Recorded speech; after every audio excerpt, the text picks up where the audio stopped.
estamos pidiendo que lo hacemos. Bueno, para comenzar los invito a ponernos de pie para cantar una convocatoria y de esa manera dar inicio a este evento. Vamos a cantar al Espíritu Santo. Espíritu Santo, ven, ven. Espíritu Santo, ven, ven. Espíritu Santo, ven, ven. En el nombre del Señor. Acompáñame, ilumíname. Toda mi vida, acompáñame, ilumíname, Espíritu Santo, ven, ven. Espíritu Santo, ven, ven. Espíritu Santo, ven, ven. Espíritu Santo, ven, ven. En el nombre del Señor. Con Cristo su Hijo.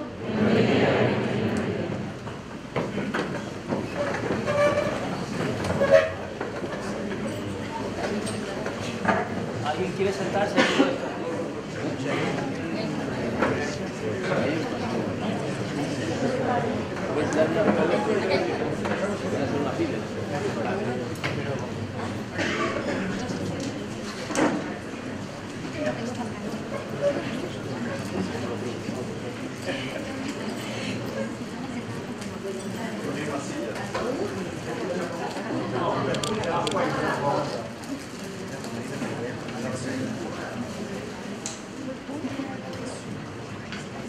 Ahí sí. Después de un buen almuerzo de las 4 en el santuario, con ánimo de 2:30 de la tarde, los invitamos a compartir una reflexión, y digo compartir porque queremos hacerlo juntos, respecto a un tema que nos toca a todos, que es o puede ser objeto de distintas miradas, y así lo queremos enfocar, y sobre todo mirarlo desde la perspectiva nuestra, como obra de familia, como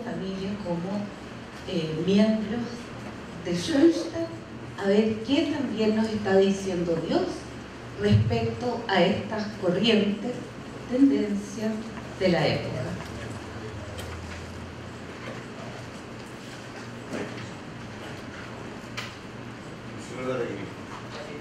¿Es necesario el...? Sí.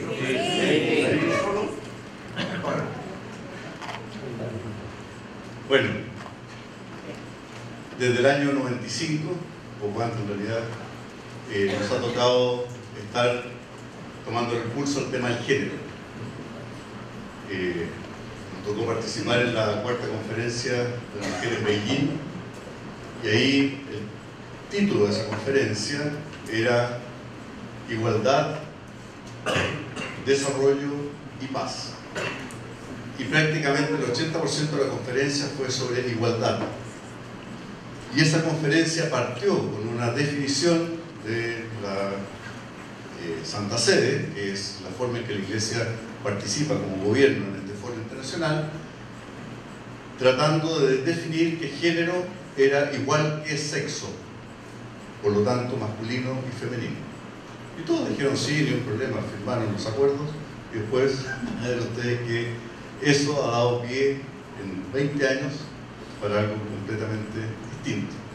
Pero es que aquí hay un tema que no se ha improvisado, es un tema político, es un tema cultural, es un tema que podríamos perfectamente definir en el lenguaje del padre Kentenich, una corriente del tiempo, en que queremos ver este proceso desde la perspectiva de él, si somos hijos de él.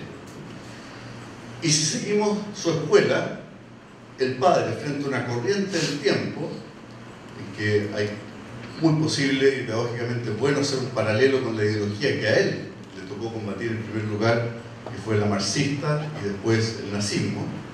Él generaba una contracorriente, de manera que era capaz de captar las necesidades a las cuales respondía esta corriente y eso poder integrarlo propositivamente en algo mucho más abarcador, mucho más ennoblecedor, mucho más de la madre.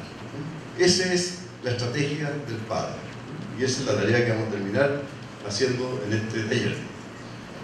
Es muy importante, y nos ha tocado en el último tiempo hablar de género, distinguir entre lo que es una perspectiva de género y una ideología de género. Y se los dejo enunciado para que vayan pensando y después lo vamos a tocar.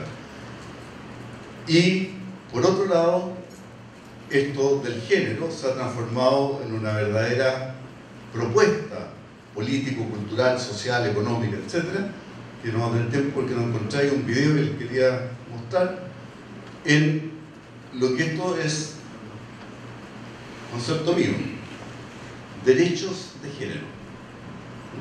Ese concepto no lo haber escrito en ninguna parte, pero hoy día pareciera ser que el género tiene derechos. Y ahí queremos hacer un contrapunto con la propuesta que nos presenta hoy día el Papa Francisco en Amoris Laetitia, que es la culminación, como decíamos ayer, de todo un proceso en la Iglesia. Queremos sobre todo que ustedes trabajen, así que aquí vamos a ir rápido. Si hay preguntas o comentarios pueden levantar la mano y si no, después en los grupos participamos.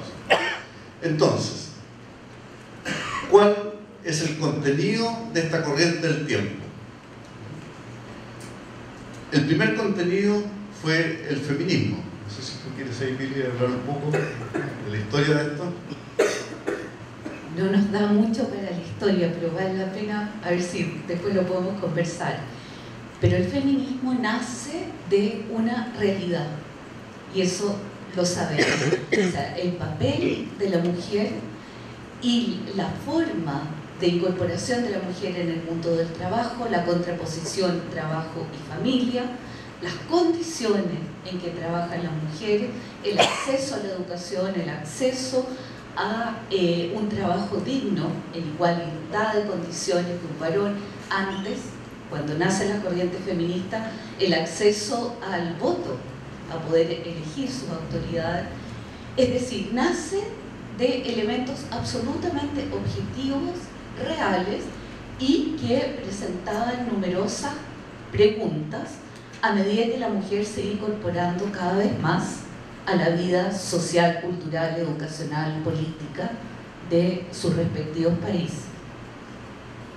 Este feminismo, en los 50, especialmente en los 60, se empieza a radicalizar y toma como bandera de lucha en la igualdad. Y ahí ya se empieza a hablar de feminismo radical, en que la radicalidad consiste en la igualdad del hombre y la mujer. Que ahí va a quedar tarea para la casa, digamos, para el taller, el grupo después del trabajo. ¿Cuál es nuestra propuesta frente a esa igualdad? ¿En qué cosas somos iguales y en qué cosas no lo somos? Ahora, claramente el acento ya último de esta igualdad de la mujer con el hombre es que la gran diferencia, al final la única fundamental diferencia entre el hombre y la mujer, y eso está demostrado hoy día culturalmente, que la mujer hace mucho mejor lo que clásicamente hacíamos los hombres, es la maternidad. Por lo tanto, démosle a la mujer poder sobre la maternidad y tenemos a una mujer igual al hombre. Esa fue la batalla de Beijing, con todo el tema de la anticoncepción, con todo el tema de los derechos sexuales, con todo el tema del aborto. Y si vemos del 95 hasta ahora lo que ha pasado con esta materia en el mundo, claramente se ha avanzado sistemáticamente, culturalmente y políticamente en estos eventos. Se sumó a este grupo feminista las minorías, y también en los 60 y en los 70 la minoría de grupos homosexuales, la minoría de grupos especiales fueron tomando cuerpo en esta corriente. Han usado como lenguaje fundamental la discriminación. A nadie le gusta ser discriminado, a nadie le gusta ser minimizado, ser ninguneado, ¿no? Y eso se ha aprovechado también enormemente. Aquí vuelvo a tocar el tema de la igualdad, que ya lo mencioné, y toda esta conjunción de cosas da origen a que ya no hay una familia fundada en el amor esponsal, el matrimonio heterosexual entre el hombre y la mujer, sino que hay distintos tipos de familias. Las discusiones que nos tocó en Beijing de tratar de que haya un prototipo de familia, que es la familia que nosotros conocemos, cultivamos y amamos, fue una batalla perdida, porque ahí ya entró el concepto de que hay tipos de familias. Y a partir de Beijing, todo esto se transforma en derechos. Los derechos reproductivos, que tiene que ver con todo el tema de la fecundidad del amor conyugal, y si legislamos sobre los derechos reproductivos, evidentemente hay que legislar sobre los derechos sexuales, que tienen que ver con toda la esfera de la comunión en el amor personal. Se pasa del concepto de persona, que es donde en dignidad somos iguales, al concepto de individuo que tiene que ejercer sus derechos para hacer lo que el individuo quiere. O sea, ese es el gran eje que se cambia acá, en que ya la antropología es distinta. Ya no hay un punto de referencia en la persona, en su naturaleza humana como persona, sino que el punto de referencia es en lo que yo quiero, y yo puedo establecer los derechos, el tipo familia, todo esto que ustedes ven. O sea, es una radicalización del individualismo. El padre lo dice en su tiempo: un barco que no tiene un norte, que no se guía por las señales, que no tiene una dirección, un punto de referencia, va para cualquier lado. Ese punto de referencia aquí se rompió, se acabó. Y el individuo, en el fondo, es el que hace lo que él quiere, cuando él quiere, como él quiere, etc. De manera que los conceptos nuestros de dignidad de la persona, de que esta persona tiene dos modalidades de pararse frente al mundo, que es la masculina y la femenina, que esta modalidad es querida para que haya una polaridad, y esa polaridad genere atracción, y esa atracción se realice en una complementariedad, de que la plenitud del humano está en la integración plena de estas dos formas de ser persona, ya no es punto de referencia, y por lo tanto desaparece el matrimonio de la familia, como nosotros lo entendemos. Ustedes han escuchado probablemente el concepto de la desestructuralización de la familia, de la deconstrucción de la familia. ¿Por qué? Porque lo que nos tocó ver en Beijing, la familia, como nosotros la entendemos, basada en el matrimonio, solo aparece en dos párrafos. Uno que tiene que ver con la violencia intrafamiliar, y otro que tiene que ver con que ahí es el lugar donde se forman a las personas en esta mentalidad patriarcal. Y por lo tanto, la connotación que tiene el concepto de familia es negativa. El matrimonio solamente se menciona en esos contextos que acabo de decir, y la definición que establece Beijing es que se trata de una asociación armoniosa, de manera que es un contrato entre dos personas que están dispuestos a vivir una armonía que está destinada al goce, al placer, a la conveniencia, a la utilidad, a la funcionalidad, de acuerdo a los criterios que ellos se fijen. Se acaba la armonía y se acaba la asociación. O sea, ya no hay un matrimonio exclusivo, fiel para toda la vida heterosexual. O sea, eso culturalmente desaparece.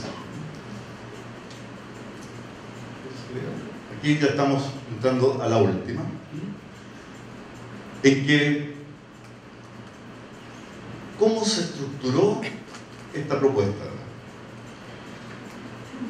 Es interesante que para hacer la plataforma de acción de Beijing, que es la que ha determinado toda esta implementación de los últimos 20 años, se tomaron 20 discriminaciones evidentes, clásicas, absolutamente chocantes para cualquier persona y que son reales, y a partir de eso se elaboró toda esta propuesta.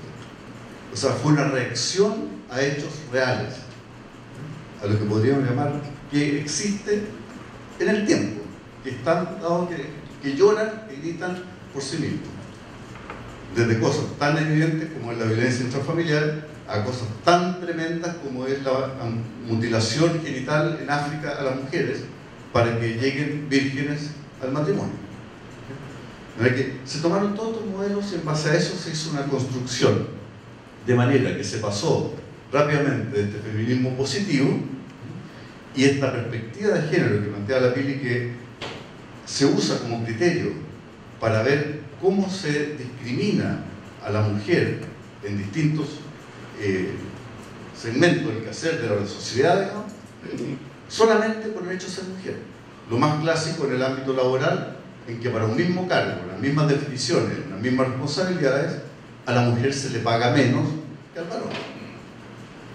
Eso tiene que ver con análisis sociológico de distintas especialidades, de distintas ciencias que usan esta categoría para plantear una evaluación de la realidad y de ahí mejorarla. ¿En qué se distingue esto de la ideología? En que ya no hay una evaluación objetiva, sino que todo esto que estaba tratando de plantear de la visión que hay del hombre y que se usa esta realidad de la mujer discriminada para construir esta nueva propuesta de persona. Y ahí el tema ideológico es que es tanto lo que se ha insistido y tanto lo que se ha trabajado esto a nivel de los grupos donde se toman las decisiones, que ya no se es capaz de ver la realidad tal cual es, sino que se ve a través de esta óptica que es la ideológica. Con los alumnos, la forma más fácil de entender esto es que cuando hay una ideología no se puede ver la realidad. Eso es lo característico de la ideología, que la idea que yo preconcebí determina lo que yo estoy viendo y no puedo ver lo que realmente existe. Eso, el ejemplo más gráfico que tenemos es del nacionalsocialismo. Todos nosotros tenemos amigos, conocidos, personas que son judías y no tenemos ninguna duda que en un judío hay una persona, que es lo que hizo el nacionalsocialismo. Por definición, dijeron los judíos no son personas y actuaron en consecuencia de eso. Y arrasaron a la persona. Y veían a un judío y no veían a la persona. De manera que ideológicamente eso es lo que ocurre. Y determinan toda una política de Estado, determinan toda una sistematización de acciones concretas para implementar esa ideología. Eso es lo que uno ve acá. Y desgraciadamente, en nuestra experiencia, cuando se encuentra con ese plano de ideología, es imposible conversar. No hay capacidad de razonar, de ponernos de acuerdo, de buscar puntos de encuentro, porque hay un sesgo. No se ve la realidad debido a esto. Y por último, un pequeño contrapunto entre lo que les decía que aquí pusimos nosotros, derechos de género, ¿no?, que se han sacado de toda esta visión ideológica de la mujer discriminada y que ha incorporado todas estas otras minorías, versus la propuesta de Amor y Leticia. En Chile acabamos de perder la batalla de la ley de despenalización del aborto bajo 3 causales y prácticamente la bandera de lucha que tuvo el gobierno y todos los parlamentarios, la gente que estaba detrás de esta propuesta, era que la mujer tenía el derecho sobre su propio cuerpo. Eso lo han escuchado seguramente. Y si la mujer tiene el derecho sobre su propio cuerpo, y eso es que tiene el derecho a abortar, el derecho de la mujer es un derecho humano, por lo tanto el aborto pasa a ser un derecho humano. Esa es la lógica que se sigue acá, que va de la mano de los derechos reproductivos. Si ustedes ven la plataforma de Beijing y las leyes que en muchos de nuestros países están aprobadas, en Chile descansa en el Senado todavía, es que está permitido, es un derecho de la mujer y de los hombres, de usar todos los métodos que estén aprobados, que estén legalizados. Y lo dice explícitamente, incluyendo el aborto si es legal. De manera que los derechos reproductivos, que yo tengo el derecho a decidir cuándo tengo un hijo. Y también, en la forma en que está escrito, tengo un derecho a decidir que ese hijo tenga una buena calidad de vida, sea sano. Y eso se va de la mano de los derechos sexuales, se va a definir cómo se entiende el matrimonio, y el único límite es que los dos estén de acuerdo y no se hagan daño. Esto ha dado pie al derecho al matrimonio homosexual. En Chile se acaba de mandar un proyecto de ley en que establece el derecho a al matrimonio homosexual y a la adopción de hijos, de manera que el matrimonio homosexual tiene los mismos derechos, las mismas características, la misma densidad que el matrimonio heterosexual. Ahora, esto contrasta con lo que propone en este momento todavía la Iglesia, y es que el amor humano y la sexualidad humana como lenguaje del amor es una vocación de Dios, y que en el caso del matrimonio, gracias al sacramento, está llevado a una plenitud de vida. ¿Cómo contrastamos estos dos elementos? Aquí algunos elementos que son claves, que son bandera de lucha de la ideología de género. Ya hablamos sobre la igualdad entre la mujer y el varón. En Chile, las normas del Ministerio de Salud de fertilidad parten señalando que la maternidad es la principal inequidad, eso significa una diferencia odiosa generada por la cultura, por la sociedad, entre el varón y la mujer, y que hay que eliminar. Esa es la introducción para explicar todas las normas, ¿no? De manera que esta igualdad se acentúa, se centra, ¿no? Su ícono es la maternidad.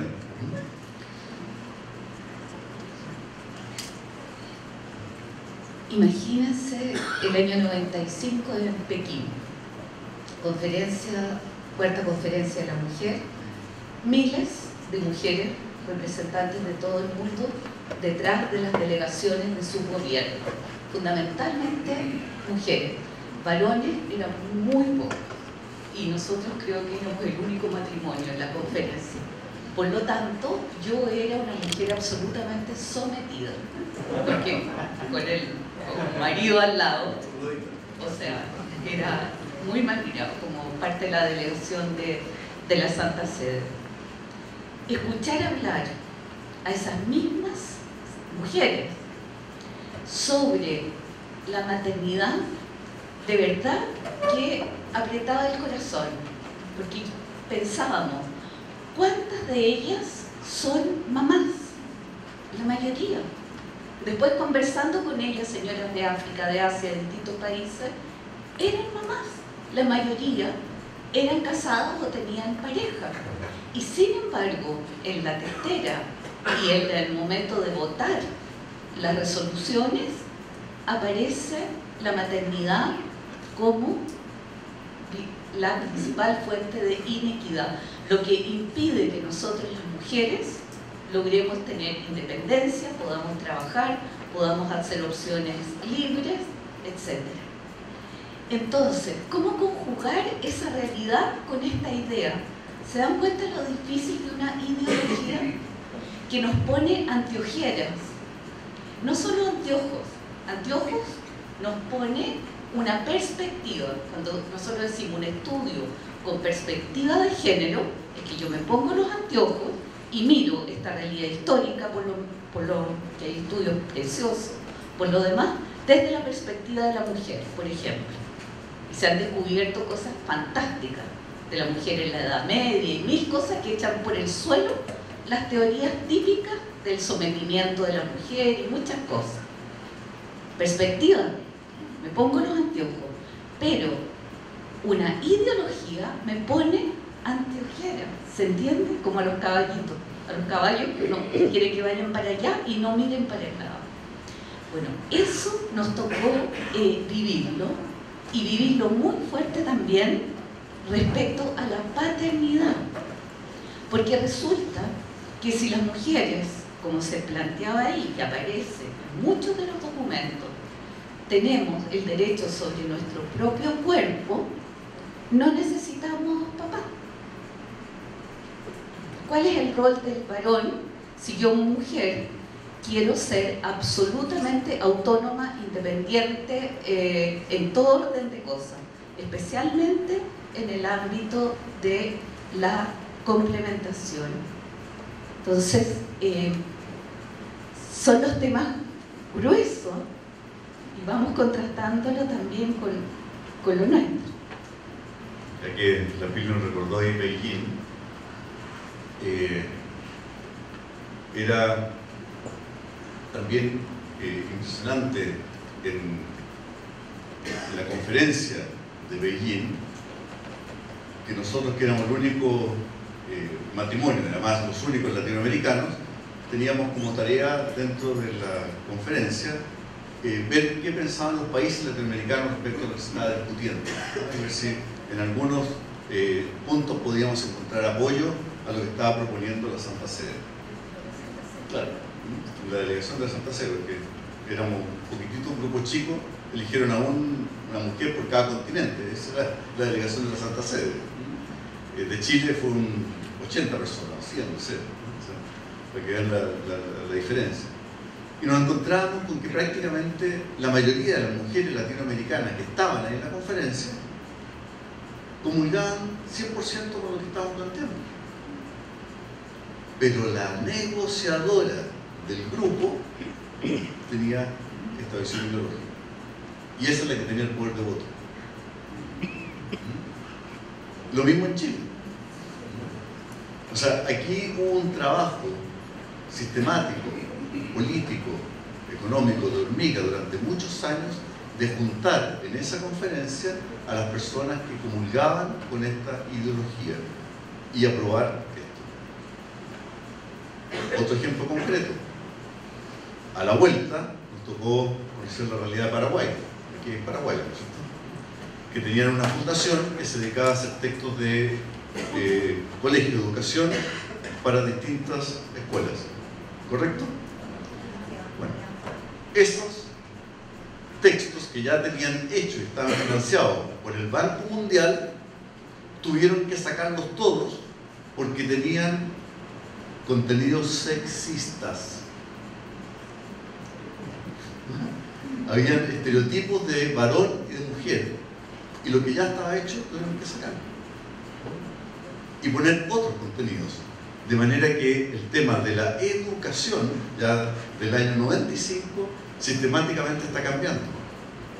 Y hoy día, a raíz de esto del género, me han mandado periodistas y otra gente que está metida en el sistema una cantidad de videos sobre cómo en colegios particulares católicos en Santiago hoy día se educa de esta forma, de manera que la sexualidad ya para los niños es asexual. Y el ejercicio de la sexualidad es libre, cada uno elige lo que quiere hacer.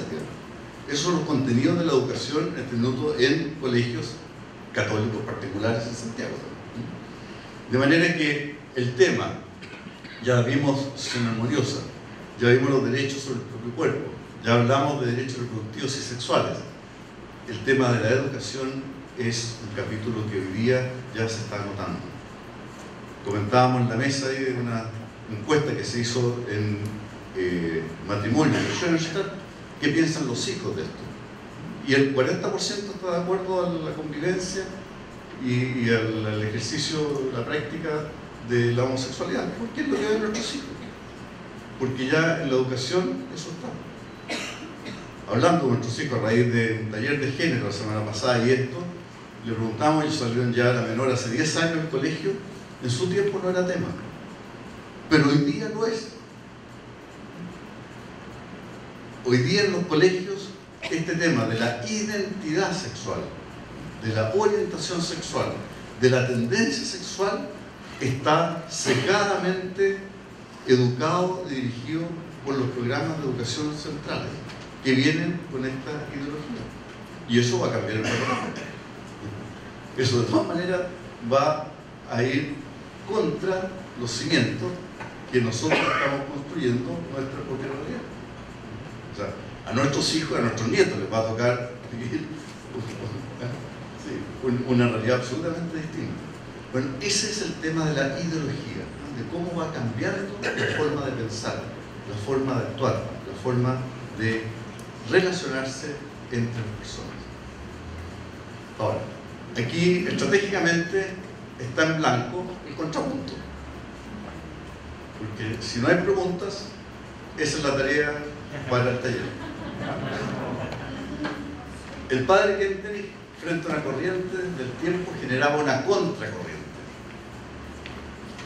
Aquí tenemos algunos padres que a lo mejor pueden definir mejor que yo lo que es una contracorriente, pero básicamente es que el padre era capaz de captar las necesidades, las realidades, lo positivo que había en esa corriente. Si ha aprendido tanto es porque tiene algo valioso, digamos, o sea, es algo que está respondiendo a la necesidad de las personas. Ahora, eso, ¿cómo nosotros lo asumimos? Y asumirlo significa entenderlo, acogerlo, valorarlo y transformarlo en una propuesta mucho más integradora que es la contracorriente. Acuérdense de todo el tema nazi, de todos los símbolos que usaban los nazis y cómo el padre generó la bandera, cómo a la cruz de hierro puso la cruz negra y suma y sigue. O sea, el padre era capaz de captar esa sensibilidad realmente y hacer una propuesta nueva. Y Schoenstatt, acuérdense que, como él dijo, nació en la guerra, creció en la guerra y maduró en la guerra. Ahora nosotros tenemos una guerra ideológica. Hay que tener claro que eso es. Y el padre, yo creo que nos dio las herramientas para responder a este tiempo con la cultura de alianza, con la visión de la madre. Nosotros tenemos una visión, ¿no? En el sentido de una perspectiva de género maravillosa. Tenemos a la madre. Tenemos la experiencia de cómo amarnos humanamente, y frente al amor no hay ningún argumento que corra. Si la persona se siente amada, se siente valorada, se siente querida, se siente apreciada. O sea, son algunos elementos de lo que tendría que ir acá. Y el Papa Francisco, yo creo que también en el sentido de género, de cómo nos pone esos elementos sobre el papel, ahí en Amor y Leticia, y ahora en nuestra tarea de cómo eso transformarlo en propuestas, en modelos. Eso es lo que arrastra, eso es lo que va a convencer. ¿Estamos? Muy cortito. El sábado pasado tuvimos un encuentro en el Santuario Providencia sobre este mismo tema y surgieron preguntas muy interesantes. Y alguien preguntó, bueno, ¿y en Schoenstatt no tenemos una perspectiva de género? Porque funcionamos, nos educamos, compartimos juventud masculina, juventud femenina. No están integradas. ¿Qué es eso? Vinieron las preguntas, ¿qué es lo rescatable de esta perspectiva? Porque ya dijimos que partió de hechos reales y que siguen estando presentes no solo en la sociedad, en muchas de nuestras familias, en actitudes, en muchos aspectos. surgió también la pregunta sobre la contracorriente. Y fue súper interesante para que la piensen, porque es algo que la Iglesia, especialmente desde el CELAM, ya en preparación ha aparecido, empezó a darle vuelta y vuelta, pero no se ha plasmado. ¿Qué pasa si en vez de una perspectiva de género, nosotros tratáramos de construir una perspectiva de familia? De no ver a las personas solamente como individuos, con sus derechos, que los tienen, con sus valores, que los tienen todos, sea cual sea la persona, la orientación sexual que tenga, la circunstancia en que viven. Son personas que tienen su identidad y tienen, por lo tanto, el respeto y la valoración también. Pero ¿qué pasa si en vez de separar, de ver esto, de esta lucha interna, no tratáramos de establecer una perspectiva de vínculos, una perspectiva de familia para mirar la realidad, para mirar estas mismas situaciones que se dan en la vida real? ¿No podríamos tener respuestas mucho más dignificadoras, mucho más enaltecedoras, mucho más reales también? Si las personas no somos estando separados, ¿quién puede hacer eso?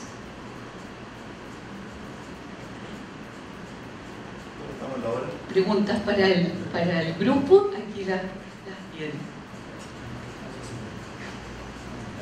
Dentro de las preguntas que ahorita estaba comentando Pilar, de alguna manera podemos tratar de unirla a la pregunta de cuáles son los desafíos frente a este tema y qué proponemos para el futuro como familias en salida.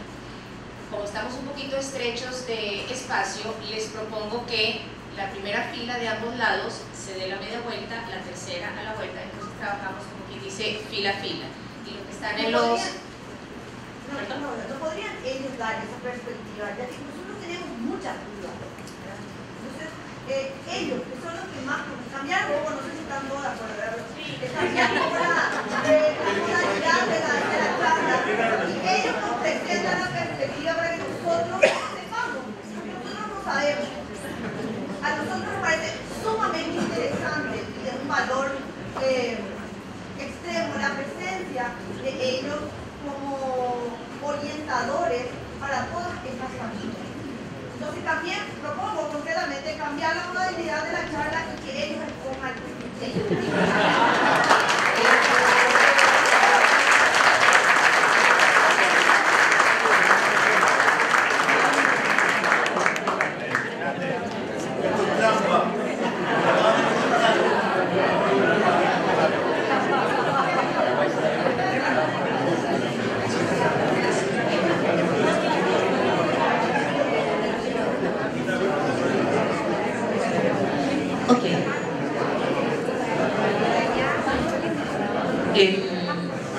les proponemos, a su vez, tenemos una contrapropuesta.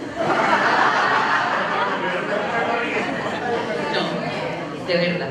Por lo menos que algunos de ustedes, porque somos muchos, en los otros talleres que nos tocaron lo hicimos así, pero éramos poquitos, o sea, éramos 20, 25 personas, entonces era más fácil trabajar juntos y escucharlos a todos.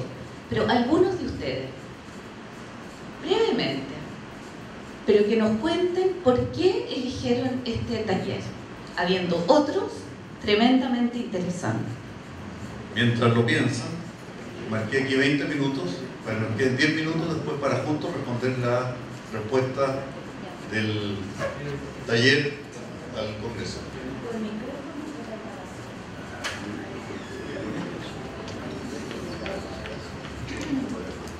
Ya.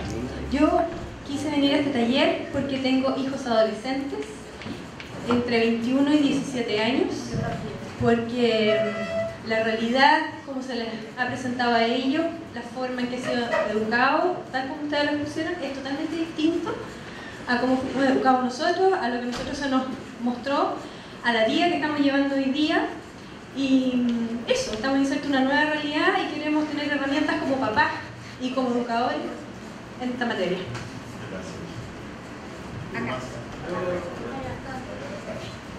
Buenas tardes. Bueno, primero felicitarlos y digo, la verdad es que es una situación actual. Yo me dedico a la docencia y me enfrento a una situación donde los chicos actualmente no quieren ser etiquetados hombre y mujer.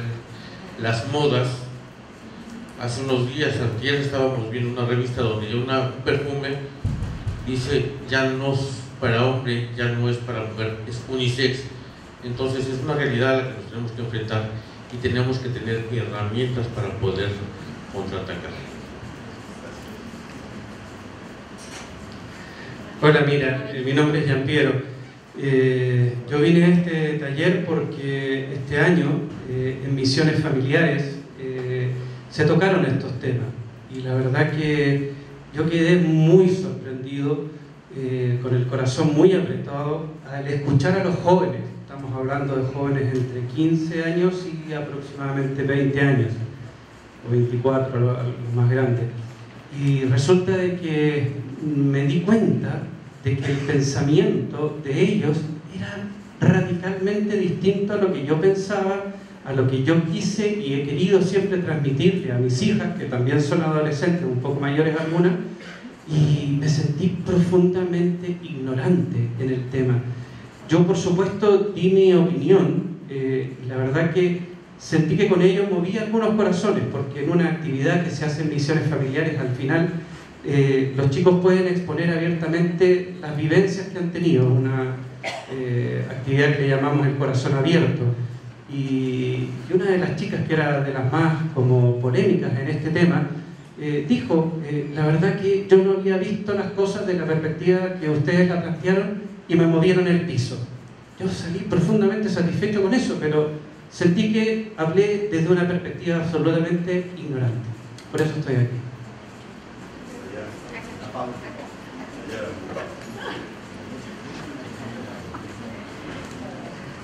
Hola. Oye, a ver, nosotros venimos de Chile y hace 1 año y medio nos cambiamos a Estados Unidos. Y estoy súper de acuerdo que en Chile uno ve una realidad que ha ido cambiando. Nosotros tenemos hijos en ingeniería, en periodismo, y vemos a mi hija, me dice, sí, mis compañeros son gay, mira, yo lo descubrí, las historias son terroríficas. Pero ¿cuál fue nuestra impresión? Hace 1 año y medio, cuando nuestro hijo en tercero medio llega a Estados Unidos y en los pasillos del colegio te invitan a participar a clubes de lesbiana, de transgender, y etcétera, de gay. De hecho, es un derecho para ellos invitarlo a los clubes, que a todo esto es necesario ingresar a un club como parte del currículum para salir en cuarto medio. Entonces tú dices, ¿cómo podemos nosotros hacer algo en un país gigante donde estamos sembrando con un poquito, con un santuario, con un par de padres, donde esa es la educación, esa es la ideología, con libertad absoluta? ¿Qué se puede hacer?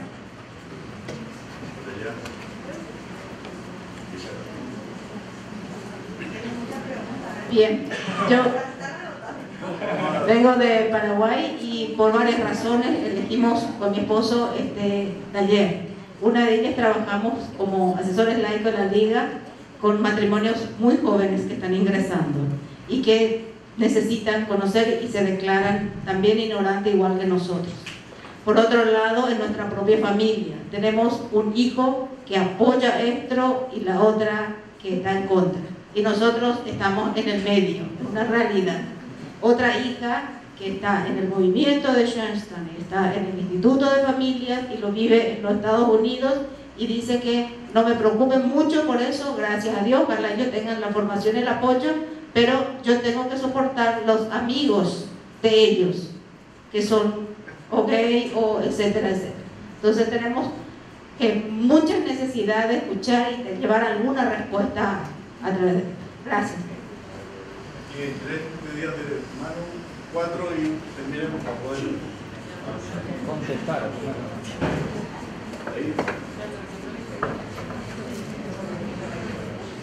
Yo soy de Paraguay y y nosotros tenemos 3 hijos. Tengo una joven de 19 años, otra de 17, de 16 y un varón de 13 años. Hace una semana, justamente en el almuerzo de la familia del domingo, se tocó el tema, ¿verdad?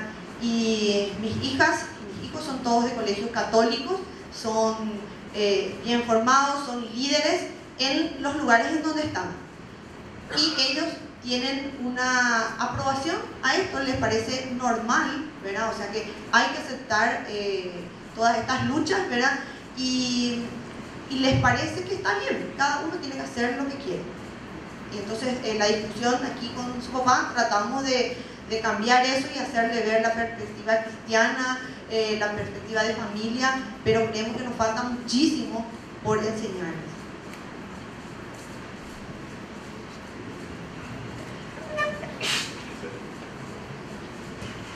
Yo vine porque en nuestro curso de Federación de Chile tenemos un matrimonio que tiene hijos y acaban de ser abuelos, tuvieron una niñita. Y resulta que esos hijos de chospateanos de Federación, educados en el Colegio Montenador, optaron porque la niñita no podía usar ni color rosado. Normalmente en Chile se usa celeste para los hombres y rosado para las niñas. No puede, porque ella tiene que después elegir. Y también hay un tema de que no le quieren pasar muñecas porque tiene que definir después si quiere un autito o una pistola. Entonces me preocupé por mis propios nietos y en el fondo vine hoy día para entender qué va a pasar con el futuro que se nos viene.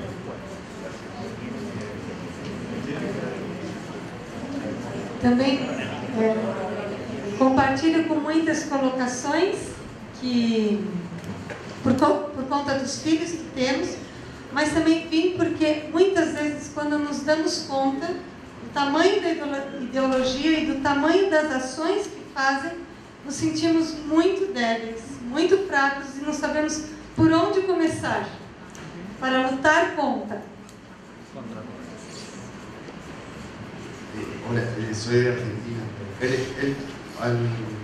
Algunos preguntaron lo que yo quería preguntar, pero también para entender la lucha, digamos, la lucha contra el nazismo, bueno, teníamos Hitler y por acá, ¿a quién le conviene la ideología de género? A esta ideología de género, para entender, digamos, contra quién luchamos. ¿Cuál es el enemigo? Bueno.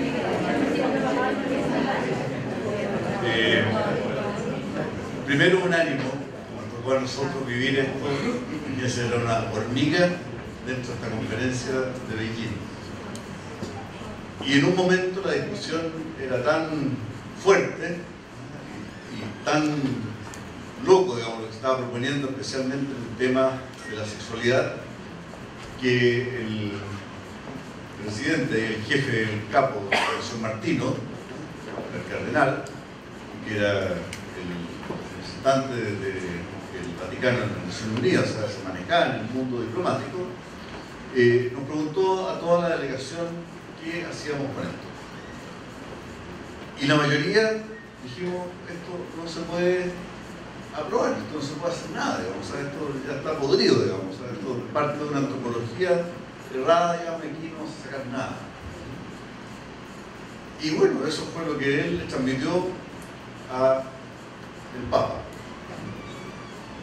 Había que aprobar el documento final, con toda esta trasfondo. Y nos preguntó, la delegación era pequeña, éramos 18 personas, y había opiniones divididas. Uno, que de verdad decíamos por dónde, como que le echamos agua bendita a este documento, porque está errado por principio. Otros que rescataban aspectos del documento. No había una opinión unánime. Entonces el cardenal dice, ok, llamemos al Papa, a ver qué nos dice, porque es la representación de él. Llaman a Juan Pablo II, que todo esto estaba en un helicóptero. Y el Papa fue muy claro.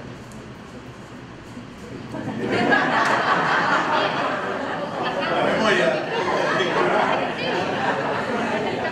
Se pone comerciales. pudiera salvar. Había una preocupación por la pobreza, una preocupación por la educación, una preocupación por muchas cosas muy positivas. Y sean lo más claro posible en lo que haya que atacar. Y no se preocupen de si van a ganar o no. Ustedes están ahí para dar testimonio. ¿Se no? O sea, ahí nos da la pauta por dónde avanzar. O sea, el si estamos para esto es primero el tema del testimonio. O sea, a nuestros hijos no los vamos a convencer con ideas, sino que en primer lugar una vivencia. Y es la vivencia que nosotros tenemos en nuestra casa. A nosotros nos pasó con la experiencia que, imagínense la confusión que se producía. El segundo nuestro, la mayor ya estaba casada, fuera de la casa. Nos buscamos con 3. El segundo, estudiante de medicina. El tercero, seminarista de los padres Schoenstatt. Y la menor, cineasta. Y en los cumpleaños se encontraban los médicos, los seminaristas y los cineastas. Los cineastas tenían el zoológico completo. La más cercana a nuestra realidad era budista, vegetariana. Y los demás también había toda la gama de situaciones especiales. Y de repente la Pili estaba preocupada porque se llevaba un chiquillo un poco cariñosito, digamos, que estaba cerca, y después hay que hacer, no te preocupes si es homosexual. El artista ahí se da esta realidad. Bueno, y ahí se produjo una cosa muy bonita que, por ejemplo, que tenían más punto de contacto con los cineastas, eran los seminaristas que se habían visto ya todas las películas que postulaban al Oscar.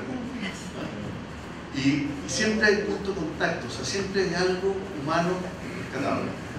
Y eso nos dio pie para que estos chiquillos, los cineastas, se aprendieran a sentar en la mesa con nosotros, a acompañarnos en la bendición de la mesa, y después ellos sabían dónde estaban las cosas para compartir como persona, como familia, en torno a la mesa. Y la mayoría no tenía experiencia ni de familia, ni de compartir la mesa. No hay que este tema del testimonio, de valorar el cómo vivir los vínculos, cómo encontrarse con lo que el otro trae, y eso rescatar lo que se pueda. Y ellos sabían perfectamente lo que pensábamos y cómo vivíamos, y nunca se sintieron cuestionados. Y el epílogo, para terminar con esto, fue cuando se casó Rafael.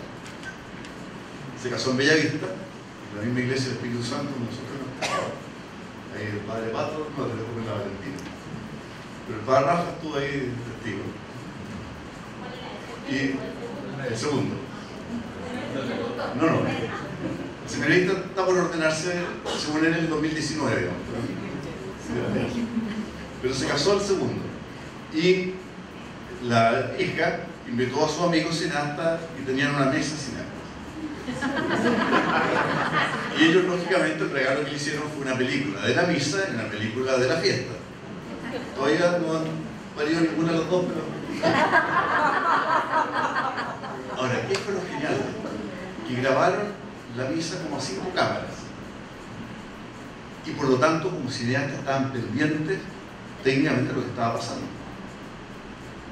Y a la salida de la misa, se acercaron a nosotros y dijeron: oiga, tía, potente esta cuestión.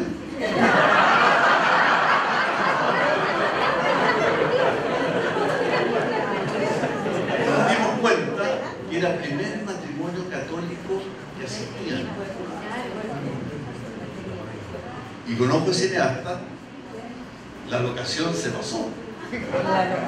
La iglesia del Espíritu Santo es preciosa. Todos los símbolos que tiene y todo. Otro decía, ¿y el guión? O sea, porque se dan cuenta que lo que estaban diciendo los novios, el consentimiento, tiene una densidad humana maravillosa. Y decir eso en público tiene peso. Y no lo sabían. Y sabían que no estaban representados, sino que era verdad. Pero ellos lo escucharon, el contenido, ¿qué es lo que están diciendo? Y ya lo otro es genial para la anécdota. ¿Y cómo sabían cuándo tenían que arrodillarse, sentarse y pararse?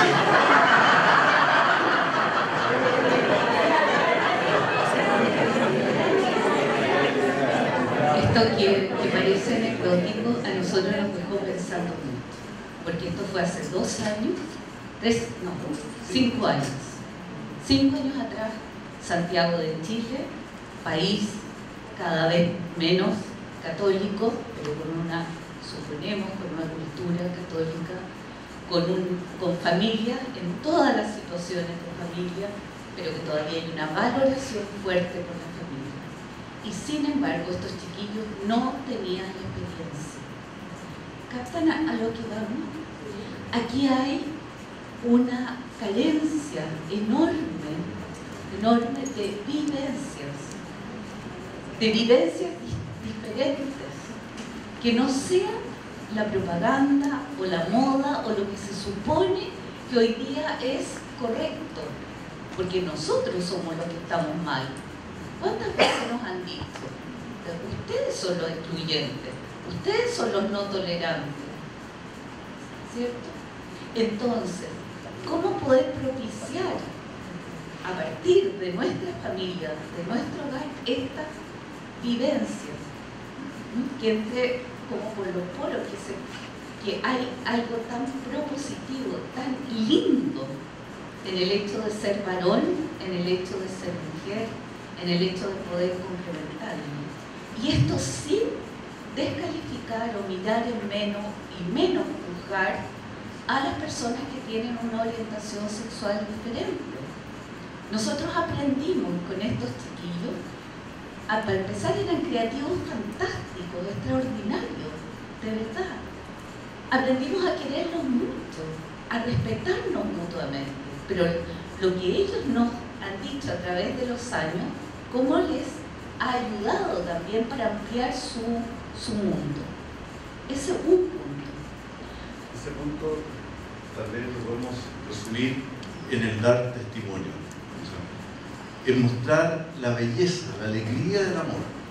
Si lo que nosotros estamos haciendo nos realiza, o sea, nos hace profundamente felices, y a eso tenemos que sacarle brillo, y no basta en nuestra experiencia con nuestros hijos solamente en vivirlo, hay que después racionalizarlo, hay que ponerlo en ideas, hay que explicitarlo, de manera que aquí la pedagogía del padre que nosotros tocó aplicar es conocer, valorar, o sea, que eso que conocí en la casa de mis papás, para mí es significativo, es importante, lo quiero, eso me gusta, y después tratar de vivirlo en su ambiente.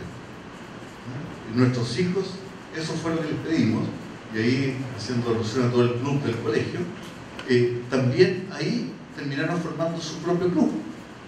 El tercero de los nuestros, que ahora está ahí en el seminario, antes de salir del colegio, fue con sus amigos de Schoenstatt del colegio, a hablar con el rector, le dijeron: oye, Jim, así trataban al rector, tenemos que hablar contigo.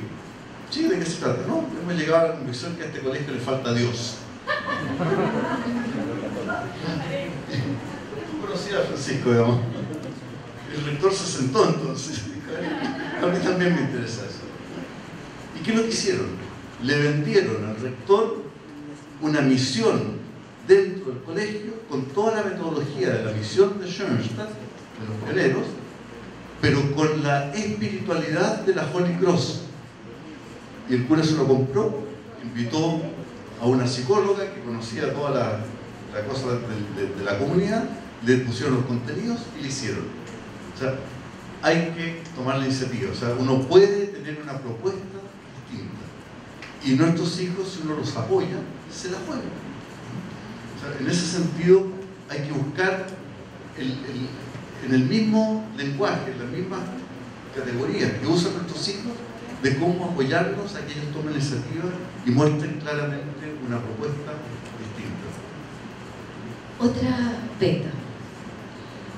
Nosotros en Schoenstatt tenemos la visión de nuestro padre fundador Rebecca, y tenemos también también la posibilidad de ser educador, de una autoeducación y todo un aspecto pastoral, pedagógico pastoral, ¿cierto? Eso no lo podemos tomar a la ligera. Y eso vale también para la formación de nuestra juventud. Si no podemos con nuestros chiquillos y chiquillas de la juventud conversar estos temas, partiendo de la realidad de ellos, o sea, yo encuentro genial esto que ustedes me contaron rápidamente, ¿por qué están aquí? Eso es lo que mueve la vida. ¿Ok? ¿Quién mueve la vida de nuestros chiquillos? Y eso, entonces, ¿cómo poder iluminarlo, conversarlo, proponer, acompañarlo? A nosotros nos impacta la soledad de los jóvenes hoy día. De verdad, es dramático. Y están más conectados que nunca, a todos. Entonces, son como permeables a las redes sociales, a todas las cosas. Si nosotros pudiéramos ofrecerle otros caminos también de vínculos, de crecimiento propositivo. Sabemos que si coartamos, no llegamos a ninguna parte. Es interesante lo que ustedes contaban de por qué están acá. Un denominador son los hijos, la educación de los hijos, los alumnos, los jóvenes. Y en ese sentido es interesante cómo el padre, ya se acabó el tiempo, de los 20 minutos, el padre ya en los años 20 hablaba de la confusión de los sexos. Y él tenía una propuesta para esto, y Schoenstatt tiene una perspectiva en el sentido de género, y que es el trabajo en la formación, en la identidad del varón y de la mujer. Y en ese sentido, cuando en el 2014 se revisó cuál ha sido la fecundidad de la Alianza Amor de los primeros 100 años, el segundo campo fue el de la juventud, en que hacíamos un aporte claro en la identidad masculina y la identidad femenina. Y el padre desarrolla el ideal de varón, el ideal de mujer.